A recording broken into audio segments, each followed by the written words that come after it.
prochaine improvisation sera une improvisation comparée, catégorie point de vue, qui aura pour thème du coup une information, une vraie information que je vais vous donner, public. Un ours pille un magasin de bonbons pour la 4e fois. Merci. Donc du coup cette impro durera 6 fois 1 minute, car 3 joueurs de chaque équipe viendront apporter un point de vue à cette histoire. Je peux avoir 3 joueurs s'il vous plaît? Donc vous faites mon travail maintenant, monsieur Arbitre. Parce que je le fais mieux.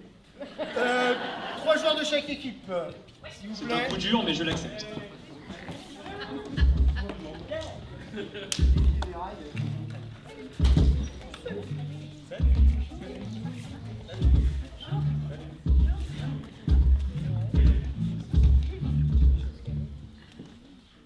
Donc, alors je ne suis pas capitaine, je vous rappelle l'information. Un ours pille un magasin de bonbons pour la 4e fois. Qu'est-ce qui se passe? On se rapproche, on est là juste. Eh bien, premier joueur, s'il vous plaît, apportez-nous le point de vue, un point de vue en tout cas, sur cette histoire. C'est parti, 1 minute. J'étais en train d'acheter des carambars contre l'avis de mon médecin. Alors je n'aurais jamais dû me situer dans ce magasin. C'est alors qu'un homme poilu, extrêmement poilu et grand, m'a tapé l'épaule, m'a baragouiné dans un langage que je ne comprenais pas.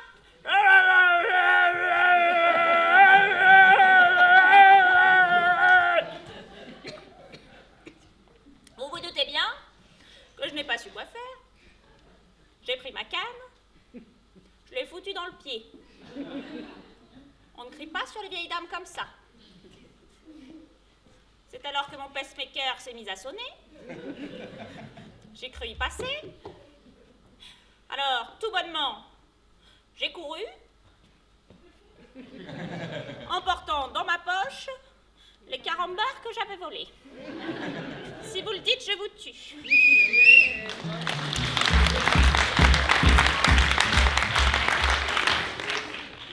Alors, journée classique de travail, hein. Être flic, vous savez ce que c'est comme moi. Je me balade dans la rue, tranquille, on patrouille, on surveille, on fait attention. Ah, j'entends un gros bruit, un genre hurlement.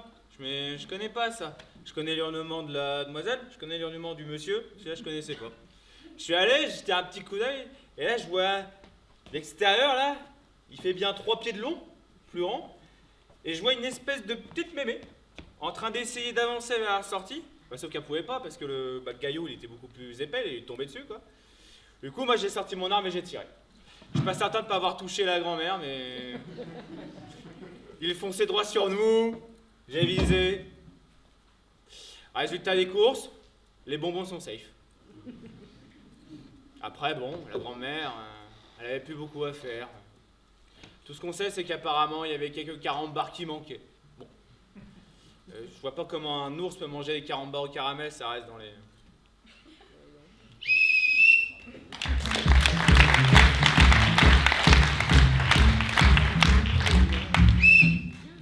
Eh ben, je rentrais de l'école comme tous les jours et je passe devant le magasin de bonbons. Parce que moi, j'aime bien les bonbons, vous savez. Et puis, j'ouvre la porte. Et là, il y a un truc bizarre que je vois. Vous savez, il y avait un ours. Vous savez, les gros ours qu'on voit dans la forêt, bah, il était dans le magasin à bonbons. Je fais, mais non, c'est pas possible. Et là, je vois une grand-mère qui lui tape dessus. Et je vois un policier derrière qui lui tire dessus. Mais je me suis cru dans un film. Je me suis dit, mais c'est pas possible. C'est un film là que je regarde. Ça devait être un film, je pense. Peut-être qu'ils étaient en train de tourner un film. Ah, c'est ça. C'est peut-être ça le monsieur que j'ai vu après. Il avait une caméra, il prenait tout ça en photo. Vous croyez que... Bon, c'est pas grave, en attendant. Moi, je me suis cachée, on m'a pas vu. Hein. J'ai pris les bonbons, ce que je préfère. Et puis après, je suis rentrée chez moi, hein, sans rien dire à personne.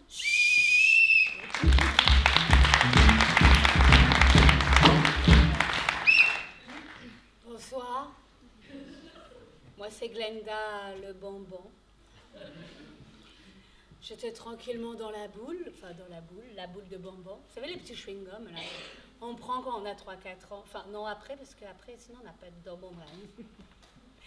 On faisait la fête comme ça, boule, boule, boule. On tournait, une petite pièce arrive, ouh, Gérard qui s'en va. Ouh, ouais, coquin. Ensuite, j'ai vu quelque chose des poils, des gros poils comme ça, avec des narines comme ça qui s'approchent. Avec des crocs, là. Et là, Martine a disparu. Et après, moi, je suis sortie aussi. Il m'a déshabillée. Il a voulu me lécher. Et moi, avec ma petite voix, enfin, on m'entend pas, mais j'étais... Et du coup, j'ai roulé. Et je suis partie.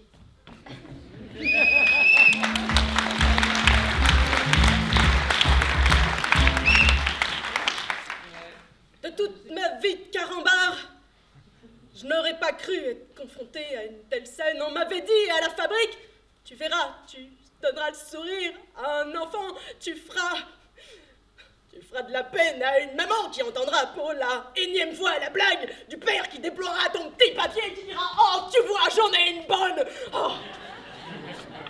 On m'avait dit que j'amènerais de la joie ou de la gêne, mais jamais, jamais, au grand jamais, on m'avait dit que je finirais ma vie dans le sang. Le caramel ne se mêle pas bien au sang, le savez-vous, surtout le sang des petites vieilles. J'ai senti la balle traverser mon caramel. Je n'ai pas su intercepter la balle, j'ai été traversée de part en part. J'ai senti le bruit derrière, la balle traverser le cœur de cette mémé qui s'effondrait. Elle voulait juste manger un petit caramel, un carambar.